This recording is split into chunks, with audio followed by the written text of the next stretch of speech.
அப்புறம் பாத்தீங்களா இப்ப எனக்கு ரீசெண்டா தோசைக்கும் அப்பத்துக்கும் ரெசிபி கேட்டு கண்ண பேர் எனக்கு மெசேஜ் பண்ணி இருக்கிறீங்க இன்பாக்ஸ்ல, என் கமெண்ட்ல கூட எனக்கு போட்டுருக்குறீங்க ரெசிபி போட சொல்லி.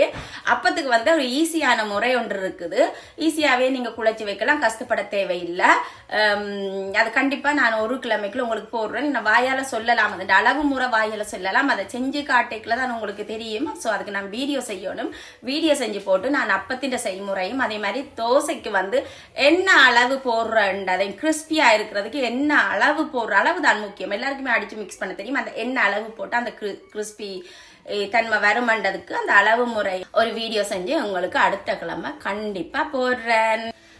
தேங்க்யூ. எனக்கு என் குக்கிங்குக்கு நிறைய ஃபேன்ஸ் இருக்கிறீங்க அண்ட் மினக்கட்டு உங்களோட டைம் ஸ்பெண்ட் பண்ணி எனக்கு கமெண்ட் பண்றீங்க. பட் எல்லாருக்குமே ரிப்ளை போடையில போட்டு கொண்டு இருக்கிறேன். போடுவேன், ரிப்ளை பண்ணுவேன். நான் எல்லாருக்கும் சேர்த்து இப்ப உங்களுக்கு தேங்க்யூ சொல்றேன். என் சமையலுக்கு ஃபேனா இருக்கிறதுக்கு, கமெண்ட்ஸ் போடுறதுக்கு, லைக்ஸ் போடுறதுக்கு எல்லாருக்கும் நன்றி.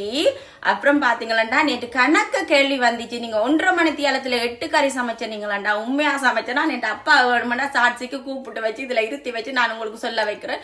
12:30க்கு ஸ்டார்ட் பண்ணினா ஸ்டோரியில, இன்ஸ்டாகிராம் ஸ்டோரியிலேயே போட்டேன், நான் ஃபேஸ்புக் ஸ்டோரியில போட்டேன்னா 12:30க்கு மிரக்கறியை வச்சு ஸ்டோரி போட்டேன். 2 மணிக்கு அம்மாக்கு பிளேட்ல படைக்கிறதையும் போட்டேன். 1:30 மணி தியாலத்துக்குள்ள அவ்வளாமே செஞ்சேன். 3 அடுப்பு இருந்தது, 2 அடுப்பு வேலை செய்ய மாட்டேன்னுட்டு அதனால கூட செய்யலாது. 5 அடுப்பும் வேலை செஞ்சிருந்தா நான் 8 கறியா 16 கறியா சமைச்சிருப்பேன் அந்த 1:30 மணி தியாலத்துக்குள்ள. அது எப்படி முடியும், சாத்தியமான்னு கேட்ட நீங்கள், அது முடியும், நினைச்சா முடியும். சமைக்கிறது பெரிய வேலையே இல்லை, சமைக்கிற ஈஸியான வேலை.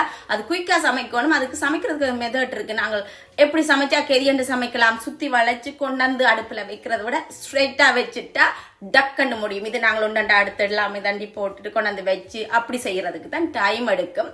அதோட மெதுவா போடுறது ஃபாஸ்டா செய்யறதுக்கும் அதுக்கும் நீங்க குயிக்கா செய்யலாம். நான் உண்மையிலேயே சமையல்னு சொல்லிச்சேன்னா சில டைம் பஞ்சியா இருந்தா மட்டும் மெதுவா இருந்து யோசிச்சு காஃபி குடிச்சு அப்படி செய்வேன். அவசரம் டைம் இல்லையண்டா உண்மையிலேயே நான் 1/2 மணி நேரம் 1 மணி நேரம் 1.5 மணி நேரம் டைம் செட் பண்ணுவேன். நான் இந்த டைமுக்குலாம் நான் முடிக்கணும் டைம் செட் பண்ணி போட்டு அந்த டைம் அடிக்கடி பார்த்துட்டு இருப்பேன். பார்த்துட்டு ஐயோ டைம் போகுதுன்னு சொல்லி என்ன ஃபாஸ்டா செய்வேன். அதனால செஞ்சு முடிச்சேன்னா நினைச்சா செய்யலாம். நீங்களும் செய்வீங்க. சமைக்கிறது ஒரு சின்ன பிரச்சனை, பெரிய வேலையே இல்லை. நாங்க அது பெரிய வேலை யோசிச்சு இருக்கிறதால நீங்க அதை முயற்சி செய்து பாக்குறீங்க. நீங்க 1.5 மணி நேரம் 1 மணி நேரம் ஒரு டைம் செட் பண்ணி போட்டு நீங்க செஞ்சு பாருங்க, உங்களாலையும் முடியும். ஓகே.